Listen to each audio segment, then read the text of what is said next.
J'étais devant mon écran, comme trop souvent, durant mes journées sans grandes activités. En 2017, il y avait deux marques que je n'avais pas encore testées que je souhaitais enfin essayer, Motorola et Wiko. Certes, vous n'avez pas vu grand chose de Motorola, mais je peux vous dire que mon avis est positif sur la marque Lenovo Moto, sur l'entrée milieu de gamme que j'ai pu tester. Mais jusqu'ici, Wiko avait échappé à mon protocole de test. Je souhaitais réparer cette erreur et je me suis donc mis à chercher un modèle récent et intéressant à tester.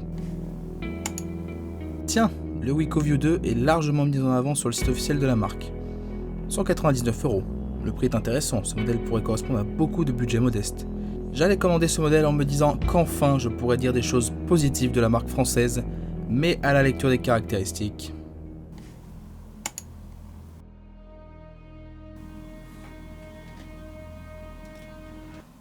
Oh boy!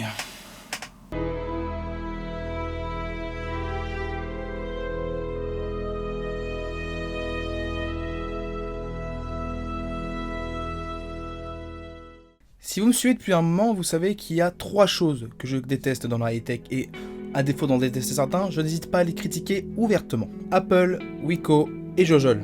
Les 3 n'ont pas grand chose à voir mais je trouve qu'ils vont quand même plutôt bien ensemble. Pour Apple, mon Apple Experiment m'a fait évoluer l'avis que j'avais de base sur la marque et ne vous inquiétez pas, je vous ferai part de mes conclusions et de mes changements d'avis ou de mes convictions qui sont toujours les mêmes pour certaines choses dans des vidéos qui seront dédiées à la conclusion de mon Apple Experiment qui se fera dans un petit moment.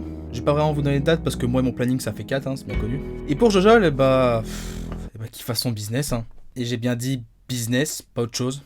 Wiko est désormais une des rares marques que je critique sans n'avoir jamais possédé aucun de leurs modèles et en me basant seulement sur des retours que certains de mes amis m'ont donné ou des avis que j'ai pu lire sur internet. Et j'avais une réelle envie, comme pour Apple, de faire évoluer mon avis critique sur la base de ma propre expérience et non sur la base d'expérience d'autres. Je dois vous avouer que le Wiko View 2 me semblait assez intéressant avant de regarder la fiche technique, bien que le truc qui vous marque tout de suite dès que vous le regardez c'est son œil de cyclope qui renferme la caméra frontale. Cela fait clairement tâche, mais si les caractéristiques avaient été intéressantes pour le prix, j'en aurais très facilement fait abstraction. Vous devinerez facilement cette introduction que ce n'est pas le cas. En effet, mon envie de tester le Wiko View 2 a augmenté après avoir lu les caractéristiques complètes, mais pas du tout pour les bonnes raisons. Et ce n'est pas parce que je suis un gamin pourri gâté qui a envie d'avoir l'équivalent d'un iPhone X dans un téléphone de 200€, non. C'est juste que j'essaie de me tenir à jour sur ce qui est proposé sur le marché, et au même prix maximum conseillé, vendu en France, donc disposant des mêmes garanties et de la même rapidité de livraison, nous avons désormais le Xiaomi Redmi Note 5. Mais avant de vous faire ma propagande pro-Xiaomi et anti-patrio Wikotique, je sais ça veut rien dire mais c'est un magnifique néologisme, laissez-moi vous présenter le Wiko View 2 en termes de caractéristiques. Alors, si je prends la magnifique fiche de caractéristiques qui est devant moi, devant mon grand écran, le Wiko View 2 dispose d'un écran de 6 pouces 720p, donc 1528 par 720 pixels, c'est un format 19/9, donc c'était déjà même pas un 18/9, c'est encore un format un peu plus exigu, mais qui se justifie par rapport à l'œil de cyclope que je vous ai annoncé tout à l'heure. On nous dit front glass, ça c'est logique, aluminium body, ouais, peut-être, c'est bien, ça change pour du Wiko, parce que sinon c'est très plastique. Multitouch, oui. Corning Gorilla Glass, oui. Android 8.0, donc on est sur la dernière version, enfin l'avant-dernière version Android, puisqu'il y a Android 8.1 qui est disponible depuis un petit moment. Un Snapdragon 435, octo-cœur 1,4 GHz, Cortex A53 avec un Adreno 505. Il y a un slot pour carte micro SD, donc ça c'est très bien, ça prend la place des ports SIM, c'est cohérent. 3 Go de RAM, 32 Go de NAND flash, un seul appareil photo à l'arrière de 13 mégapixels, donc pourquoi pas, vidéo 1080p, un appareil avant de 16 mégapixels, donc l'œil de cyclope il normalement devrait contenir un appareil photo quand même qui devrait être de qualité puisqu'il est de 16 mégapixels, une prise jack, ce qui n'est plus du tout un acquis aujourd'hui, du Wi-Fi BGN seulement, pas de Wi-Fi AC selon la fiche que j'ai, du Bluetooth 4.2, GPS, NFC, la radio et du micro USB 2.0. Une fois de plus, pour un appareil à 200€ qui est vendu qui a été annoncé début 2018, n'avoir que du micro USB 2.0, je trouve ça un peu dommage. Ça aurait été quand même bien de passer au port USB type C qui est désormais présent depuis 3 ans. Capteur empreinte à l'arrière, gyroscope, boussole, une batterie de 3000 mAh qui n'est pas enlevable, c'est la mode actuellement. 3 couleurs anthracite, or et argent, et le DAS qui est marqué ici. Ok, très bien. C'est ce que j'ai oublié quelque chose. Si ce n'est qu'il fait les bandes 4G 3, 7 et 20, donc ce qui est tout à fait logique, mais pas de bande 28. Ce qui est peut-être quand même un peu dommage pour un téléphone qui est français et qui est vendu essentiellement en France. Une chose que j'ai oubliée mais qui peut être assez évidente, c'est qu'on ne sommes pas ici face à un écran AMOLED mais face à un écran IPS LCD. Vu le prix, c'est tout à fait normal. Si vous n'avez pas de téléphone en tête, vous pouvez vous dire que ces caractéristiques sont plutôt convaincantes. Pour 200 €, on a un processeur entrée milieu de gamme avec 3 Go de RAM quand même, 32 Go de stockage, donc ça peut quand même permettre de stocker par l'application, c'est une bonne chose. Mais avant d'arrêter ce jugement, je vais quand même vous lire en parallèle les caractéristiques du Xiaomi Redmi Note 5 qui est vendu, je vous rappelle, à l'exact même prix en France que le Wiko View 2. Déjà en termes de bande 4G, c'est similaire et pour du Xiaomi, c'est pas banal. Nous avons la bande 20 qui est disponible ainsi que la bande 3 et 7 comme d'habitude. Donc la couverture 4G, elle est équivalente au Wiko View 2. Le téléphone est un peu plus lourd, il fait 181 grammes et 153, mais ça s'explique aussi par le fait qu'il n'est pas fait seulement, on va dire, d'aluminium autour potentiellement, parce que c'est ce que j'ai pu voir, on va dire, sur quelques photos du Wiko View 2, mais aussi que le châssis entier du Redmi Note 5 est fait en aluminium, donc c'est un matériau plus noble pour un téléphone au niveau du prix qui est au bord du milieu de gamme.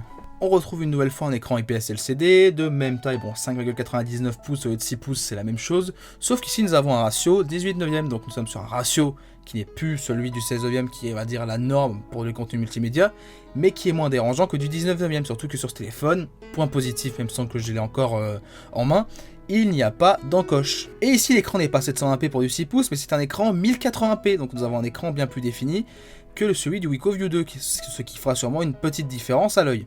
Parce qu'autant du 720p sur du 5 pouces, on n'y voit pas grosse différence, sur du 5,5 pouces ça va encore, mais généralement sur du 6 pouces, du 720p, si l'écran n'est pas extrêmement bon, on voit la différence par rapport à du 1080p. Android 8.0, c'est très bien. Ici, nous n'avons plus le Snapdragon 435, mais le Snapdragon 636, donc nous sommes une gamme au-dessus en termes de processeur. Et de mes souvenirs, ce qui fait la différence entre les derniers 400 de Qualcomm et les derniers 600 de Qualcomm, c'est la gravure du SoC.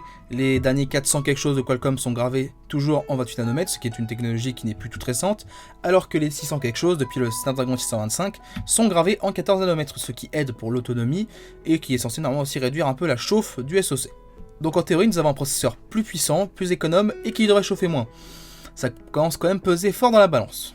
On retrouve une nouvelle fois un port micro SD, le téléphone au même prix il dispose lui aussi de 3 Go de RAM et de 32 Go de NAND flash. Mais sur le Xiaomi nous avons un double capteur à l'arrière, 12 mégapixels plus 5 mégapixels, ce qui est censé pouvoir aider à faire des photos en mode portrait. C'est dans l'air du temps et espérons que Xiaomi ait mis à profit ces deux capteurs, parce que je sais que les marques no-name, eux, ils servent des deux capteurs juste pour le bullshit.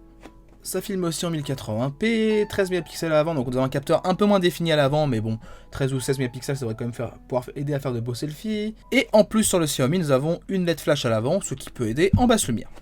Nous avons aussi la prise jack sur le Xiaomi, très bonne chose, ils vont partir sur celui-là. Et sur le Xiaomi, nous avons du Wi-Fi AC 5 GHz, chose qu'il manque sur le Wiko, ce qui signifie que le téléphone français ne pourra pas bénéficier d'un débit maximal sur des réseaux Wi-Fi qui seront à très haut débit. Pour avoir déjà fait l'expérience avec des téléphones qui ne disposent pas de 5 GHz, l'utilisation de la bande 2,4 GHz sur ma box rend le Wi-Fi beaucoup plus lent. Il n'est pas catastrophiquement lent, mais quand même il y a une sacrée différence. Du Bluetooth 5.0, donc par rapport du 4.2, c'est pas ça qui va me faire acheter le téléphone en plus, le GPS, pas de NFC, bon.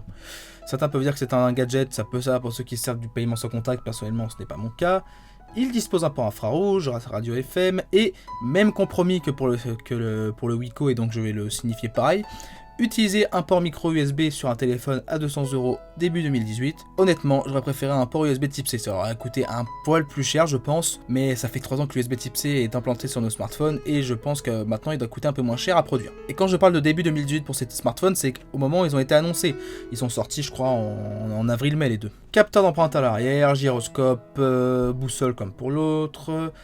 Nous disposons de la Quick Charge 3.0 sur ce téléphone alors que le Wiko n'en dispose pas, malgré le fait que le SoC normalement dispose, selon mes souvenirs, de la Quick Charge nativement, donc c'est assez bizarre. Et la batterie est 25% plus grande puisqu'elle fait 4000 mAh au lieu des 3000 du Wiko. Enfin nous avons 3 couleurs, le noir, le doré et le bleu. J'ai vraiment une petite préférence pour le bleu. Donc maintenant que nous avons cité tout ça, qu'est-ce que l'on peut remarquer en comparant les caractéristiques de ces deux téléphones au même prix maximum conseillé? Je vais prendre ma petite liste parce que sinon j'ai oublié quelque chose je pense. Déjà on remarque que la compatibilité réseau cellulaire est similaire alors que Xiaomi vient seulement de débarquer sur le marché français.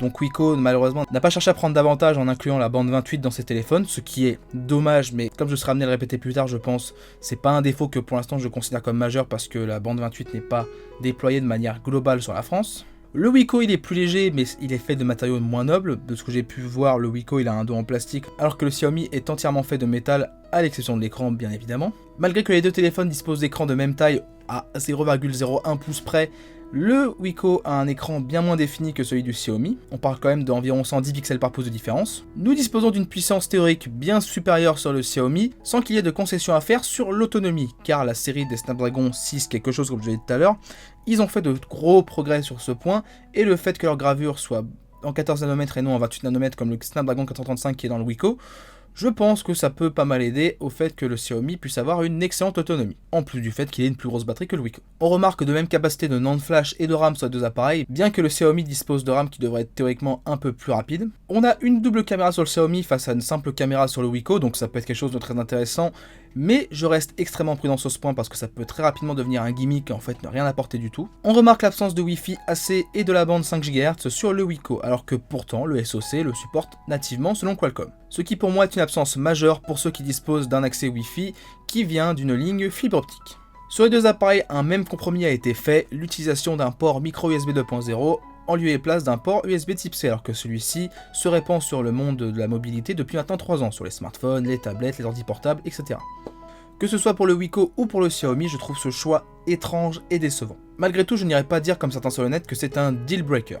Parce que tout simplement, même les téléphones qui utilisent l'USB Type C en 2018 ne l'utilisent généralement pas soit à pleine vitesse, soit à sa pleine capacité, par exemple pour de l'affichage externe. Et même de plus en plus souvent le détournent pour appeliser leurs appareils en retirant par exemple la prise jack et faire passer le son au travers de l'USB Type C grâce à un adaptateur prise jack vers USB Type C, qui, il faut bien le dire, n'aura jamais la même solidité qu'une prise de jack hardware et même des fois n'aura même pas la même qualité de son. Autre avantage comparatif, le Xiaomi dispose de la Quick Charge 3.0 alors que le Wiko ne la supporte pas malgré le fait que nativement le SoC est censé la supporter. Une fois de plus, Wiko semble avoir retiré ce qui aurait dû être normalement un point fort de leur téléphone. Enfin, dernier avantage comparatif, le Xiaomi dispose d'une batterie 25% plus grande que celle du Wiko qui, normalement si le SoC est bien optimisé et que MIUI n'est pas extrêmement buggé sur l'appareil, devrait permettre au téléphone Xiaomi d'être largement au-dessus du Wiko en termes d'autonomie. Et enfin, petit bonus, la couleur bleue que vous pouvez voir juste ici, je la trouve vraiment super jolie sur ce téléphone, et si je pouvais, j'achèterais ce téléphone avec la couleur bleue.